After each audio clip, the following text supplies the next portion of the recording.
मध्य प्रदेश के भोपाल शहर में जनजाति अकादमी और संग्रहालय में ये जो आयोजन संत वाणियाँ और हृदास इस विषय पर आयोजित हुआ, देश भर के अच्छे विद्वानों ने, चोटी के लेखकों ने और विश्लेषकों ने इसमें भागीदारी की और 3 सत्र में लगभग 100 से अधिक पर्चे पढ़े जाएंगे। इनमें वर्तमान में संत रैदास की प्रासंगिकता और उनके पदों, उनकी शिक्षाओं और उनके कर्म आदि की जो प्रासंगिकता है उसको हम लोगों ने चिन्हित किया, रेखांकित किया।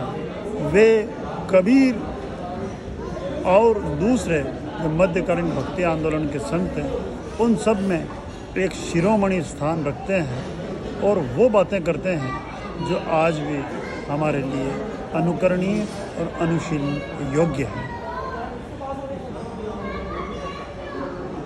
ये थे श्री कृष्ण जमुनी जी, उदयपुर के देश के प्रख्यात इतिहास। जो उत्तर का है कर्क रेखा के इधर वाला या फिर महाराष्ट्र से कुछ लगता हो, वो नहीं है जो द्राविड़ भक्ति उत्पन्न, जिसका जिक्र पद्म पुराण में आ जाता है और जिसको लेके स्कंद पुराण 17वीं शताब्दी तक संपादित होता रहा। स्कंद पुराण 1 लाख श्लोक, महाभारत के बाद लगभग जिसमें से 81,000 श्लोक तो हम लोगों को मिलते हैं। एक ही साल में हम लोगों ने ट्रांसलेट किया था। तो मुझे लगता है ये सारे श्लोक कहां से लाए? सारी की सारी जो भक्ति की परंपरा है मित्रों, वो कहीं न कहीं मुझे लगता है यही नहीं, इन संतों ने लोक भाषा का जिस तरह से पुनरुत्थान किया, लोक रीतियों का जिस तरह से पुनरुत्थान किया, लोक परंपराओं, लोक रीतियों और लोकाचारों का जिस तरह से बढ़ावा, संस्कृत वालों को भी नाक पकड़ के इन सब संतों का चरित्र लिखना पड़ा।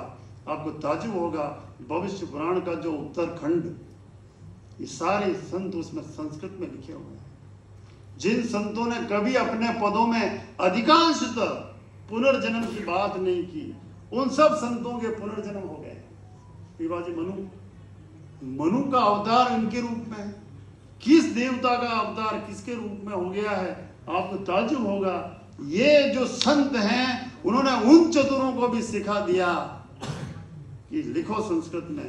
और चंद्रदत्त का जो भगवत भक्ति काव्य है पूरी भक्तमाल की, जबकि भक्तमाल को नवादास ने लिखा, सामान्य आदमी सब छप्पे में लिखने वाला, लेकिन किस तरह से वो आके उन लोगों को भी सारे संस्कृत के अनुष्ठुप, बड़ा सा ग्रंथ राष्ट्रीय संस्कृत संस्थान ने छापा इन दिनों, लेकिन वो पहले भी छपा खेमराज से। आप देखिए ये सारी इस संत मत की, संतों की वाणियों की और संतों के चरित्र की सबसे बड़ी बात थी हमारे बीच में। रैदास उसके प्रतिनिधि संत हैं। कबीर के बाद आपने जो पोथी का कहा वो कितनी बड़ी बात है। रैदास और पिपाजी की वाणियां ही ऐसी हैं जिनमें कोई प्रक्षिप्त अंश हम लोगों को नहीं मिलता। जरूरत ही नहीं, क्योंकि लोगों ने उनको गाया ही नहीं, मिलाया क्या उसमें से। एक आध पद जो शुद्ध से आ गया, तुम चंदन हम पानी, बाकी जरूरत नहीं था। बाकी जिनमें जितना प्रक्षिप्त होता गया वो उनकी लोकप्रियता का उतना ही ज्यादा प्रसार था। लेकिन हमारे सामने जो सबसे बड़ी बात उभर के आती है वो ये है, ये जो संत हैं वो संस्कृत को प्रभावित कर रहे हैं। वो दूसरी भाषाओं में, खास तौर से दीपा मैडम बैठी है जिनको मैंने आग्रह किया है कि महाराष्ट्र में भी भक्त विजय लिखा गया सारे संतों को। आपको बात वो करनी चाहिए थी कल कि मराठी में रैदास का चरित्र कैसे लिखा होगा। मैं तो इंतजार कर रहा था कोई इस तरह का भी टॉपिक लेके आया। ऐसी कुछ बातें। अच्छा, कन्नड़ में लिखा है, गोवा में एक ग्रंथ हम लोगों को मिला था, उसमें भी संतों का चरित्र। मराठी के कुछ अभी पांडुलिपियां जो बड़ौदा ओरिएंटल इंस्टीट्यूट में संकलित हुई है, तो विजय बेन लेले बता रही थी इसमें संतों का चरित्र आ गया। राजस्थान में तो संतों का चरित्र कुछ ज्यादा ही लिखा गया। या तो भक्तमालों की भी लंबी सीरीज 16-17 भक्तमाल हम लोगों को मिल जाते हैं। क्या चीज थी कि भगवान से भी ज्यादा हम लोगों ने इस दौर में संतों के चरित्र को गा दिया। भारतीय संस्कृति धन्य है ऐसे संत जिन्होंने, इसीलिए पलटू दास कहते हैं, मैं 2 पंक्ति से अपनी बात खत्म कर रहा हूं, बहुत लंबी बात हो सकती है, लेकिन पलटू दास कहते हैं, दिन जननी जाने जाया है संत सखी।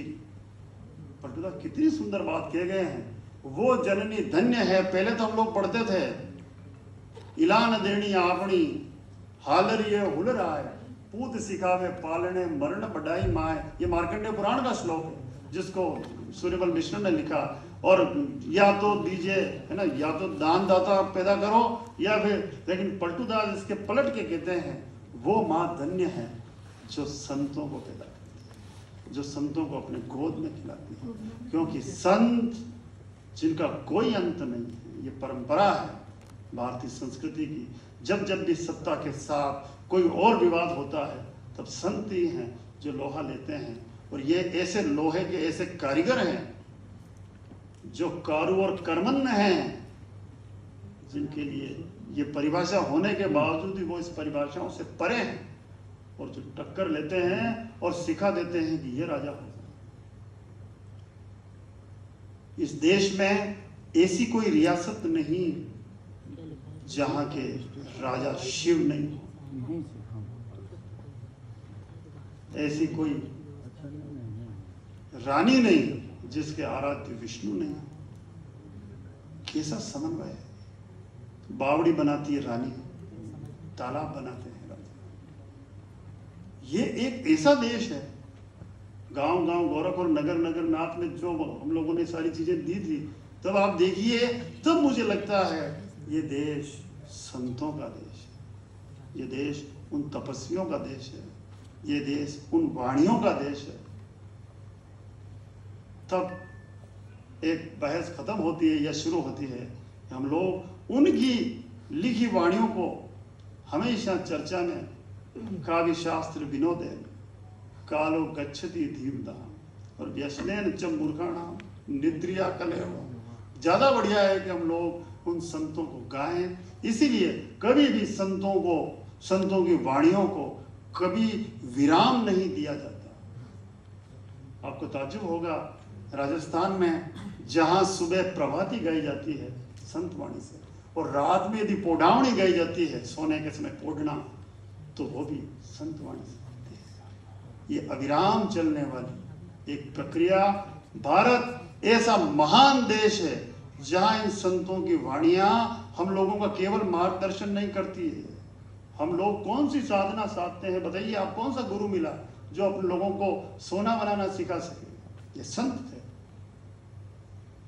और इनके पास जो नुस्खे थे, ऐसे कौन सी बातें थी जिनकी वजह से राजा पीछे पीछे, और मुझे नहीं चाहिए कुछ भी। संत थे, हरिदास थे, काशी का राजा भी उनके पास है, कबीर। और ऐसा विवाद जिन्होंने मंगलाचरण की परिभाषा बदल दी, अमरेंद्र जी, कहां तो महाभाष्य, आद्य मंगल, मध्य मंगल, और इन्होंने तो कहा मंगल की परिभाषा ही अलग है। जीवन ही मंगल हो गया जिनका। क्या मंगल कहूं मैं? हमारा भारत इन संतों से मंगलमय है। मैं अपनी बात यही विराम देता हूं। आपने मुझे अवसर दिया अपनी बात देने का। एक पक्ष, एक और जो मेरी बात, जो मैं पर्चा था वो तो मैं सर दे चुका हूं, मैंने उसके हाथ भी नहीं लगाया। लेकिन बहुत सारी बातें हैं भारत में, हम किसी एक नियम में नहीं बंध सकते हैं, कई सारी विपुलता है। मैं पारा साहब का आभार ज्ञापित करता हूं, पवन जी का आभार ज्ञापित करता हूं, मुझ पर विश्वास करके यहाँ अवसर दिया।